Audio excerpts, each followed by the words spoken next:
রাগের মাথায় আপনি সন্তানকে বললেন তুই মর, ফেরেশতারা বলল আমিন।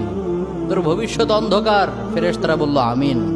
রেগে মেগে আপনি আপনার মেয়েকে বললেন জীবনেও তোর কপালে স্বামীর ভাত জুটবে না, ফেরেশতারা আবারও বলল আমিন।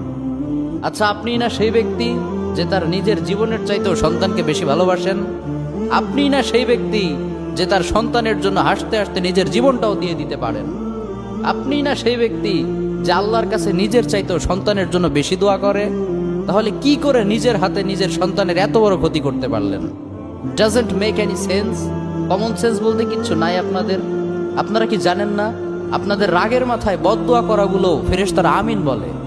দাওয়াতুল ওয়ালিদ আলা ওয়ালাদি, বাবা মা তার সন্তানের জন্য যেই দোয়া করে সেটা ভালো হোক কিংবা বদদোয়া হোক, আল্লাহ সেটাই কবুল করে নেয়। এজন্য খবরদার, নেভার কার্স ইউর চিলড্রেন। রাগের মাথায় কখনো সন্তানকে অভিশাপ করবেন না। খুব বেশি রাগ উঠে গেলে তার জন্য উল্টা